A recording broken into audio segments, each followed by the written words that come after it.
Machu Picchu es una increíble ciudadela construida dentro de un bosque de nubes a 2.700 metros de altitud. Fue utilizada por los incas como centro religioso del imperio en algunas etapas de su historia. Mucho se ha especulado sobre los verdaderos orígenes de este mágico lugar, quizá perteneciente a una avanzada civilización mucho más antigua que los propios incas. Sus increíbles muros de gigantescas piedras, ensambladas con tanta maestría como ingenio, son indicativos de que una alta tecnología fue utilizada para su construcción, y entre sus muros y calles todavía surgen misterios que son de difícil respuesta.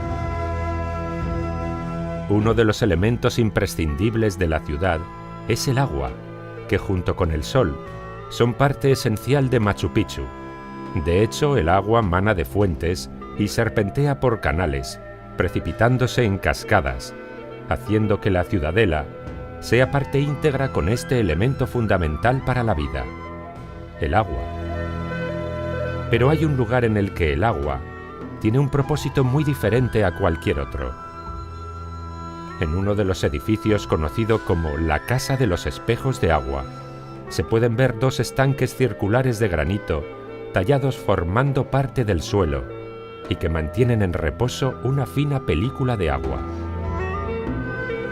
Por supuesto, las interpretaciones sobre este enigmático lugar son diversas y no se ponen de acuerdo sobre cómo los antiguos habitantes hacían uso de esos singulares espejos.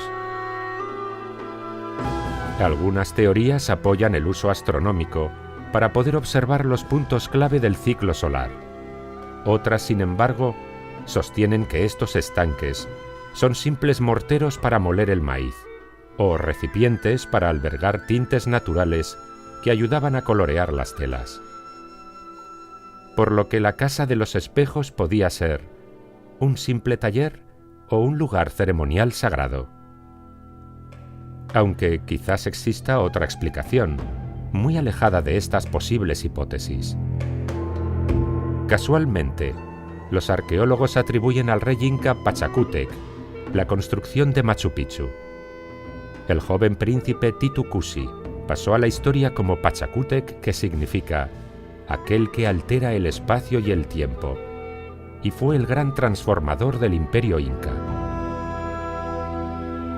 La historia cuenta cómo los chancas, enemigos de los incas, asediaban la ciudad de Cuzco y habían hecho huir al rey inca Hatun Topac, Huiracocha inca, y a su hijo mayor Urco, heredero al trono. Sin embargo, su otro hijo, el joven Titu Cuzi, resistió e hizo frente al poderoso ejército de los chancas, que fueron vencidos tan severamente que la leyenda relata que hasta las piedras se levantaron para luchar a su lado. Esta batalla hizo que el rey Hatun Topac lo nombrara sucesor al trono, y así fue como el príncipe Titu Cuzi se convirtió en rey inca, transformándose en Pachacútec.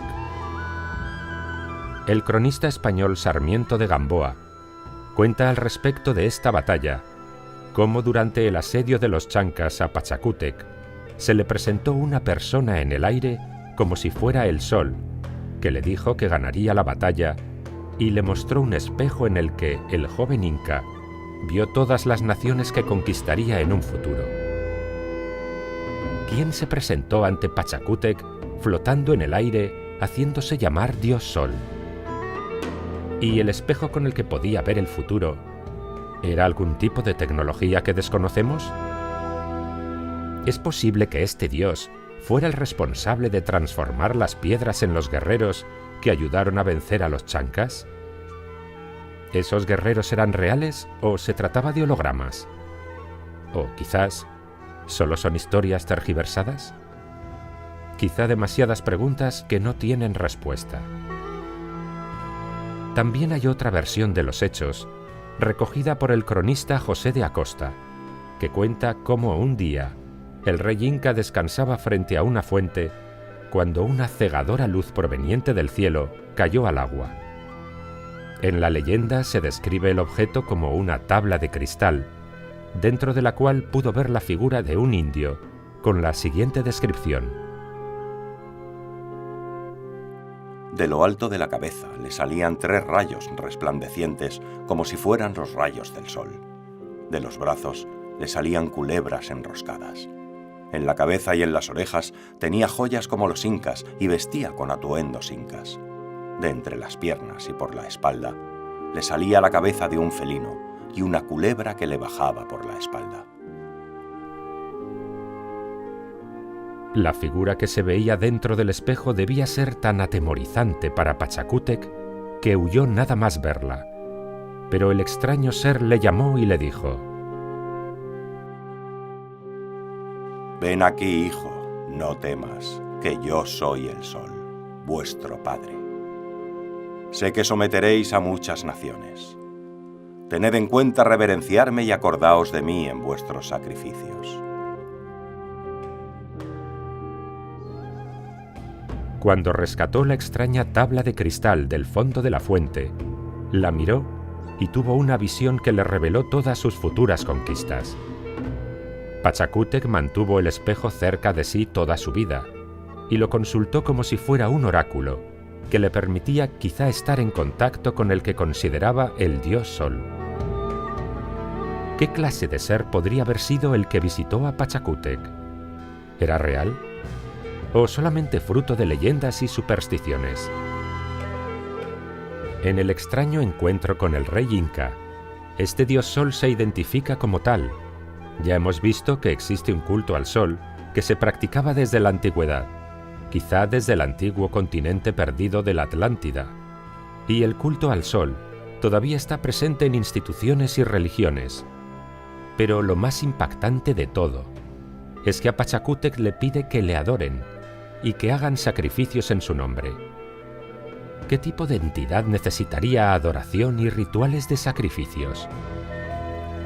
Hay que recordar que los incas adoraron al sol y era el símbolo de la ciudad de Cuzco, capital del imperio. Por esa razón cubrieron la ciudad de oro, para que brillara como el mismísimo sol. El culto al sol era el eje de su vida. También resulta sorprendente cómo la descripción de aquel extraño ser tiene una estrecha relación con las figuras antropomorfas que la cultura de Paracas plasmó en sus tejidos. Estamos hablando de la misma cultura de la que se han encontrado cráneos alargados y con una capacidad craneal mayor que la de cualquier humano común. Los mismos rasgos que se ven en jeroglíficos, estatuas de reyes y dioses egipcios o en representaciones sumerias. Además, sabemos que los últimos análisis de ADN revelan que hay una conexión que vincula a Paracas con la zona de Crimea, es decir, que estos humanos de cráneo grande y alargado podrían ser la respuesta a muchos enigmas de la historia. Volviendo a la sala de los espejos de agua de Machu Picchu y conociendo las crónicas españolas, puede que ahora se comprenda mejor la finalidad del lugar.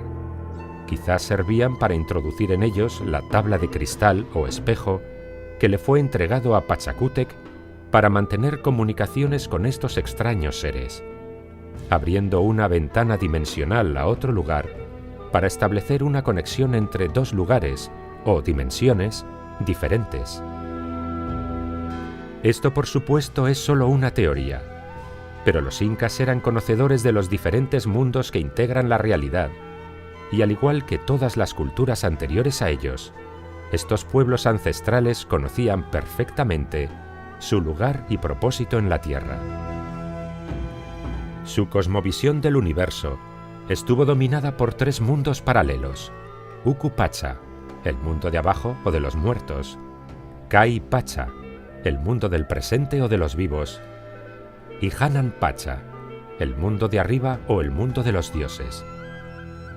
De hecho, los incas creían que algunos lugares de la Tierra podían utilizarse como portales para comunicar estos 3 mundos, y Machu Picchu es uno de los enclaves para acceder a los mundos invisibles.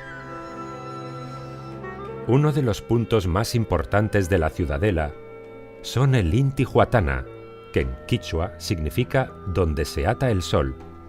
Se trata de un altar realizado en granito, ubicado en un lugar predominante y que termina con forma de obelisco en la parte central, que resulta parecido al que domina en lo alto de la montaña de la ciudad de Petra, en Jordania, utilizado para los sacrificios en honor al dios hebreo.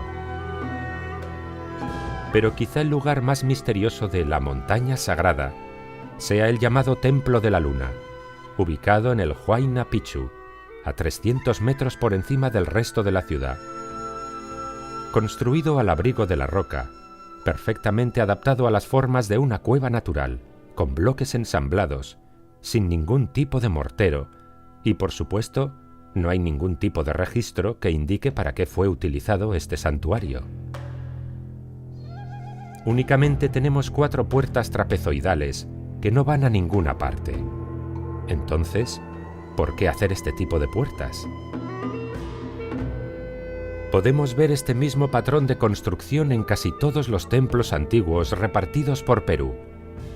Todos cuentan con este tipo de puertas truncadas o selladas. Aquí es donde las teorías de las puertas dimensionales cobran vida. Quizá estos accesos trapezoidales se utilizaban como entradas para ir de un lugar a otro, tal y como aparecen en algunas representaciones sumerias. No tiene sentido hacer unos diseños tan exquisitos en roca, cortando y puliendo la superficie tan perfectamente, que resulta extraño dedicar tanto esfuerzo y trabajo solo para ser utilizado como simples altares de ofrendas. Tal vez los sacerdotes incas conocían la técnica para abrir estos portales, que, según las leyendas de algunos de esos lugares sagrados, fueron utilizados para encontrarse con los dioses. De momento, este misterio solo forma parte de las leyendas, aunque hay bastantes indicios que apuntan a que la historia de América del Sur, al igual que la historia antigua de todo el mundo, aconteció de una forma muy diferente a como nos la han contado, y quizá en un futuro no muy lejano podamos descubrir nuestro verdadero pasado.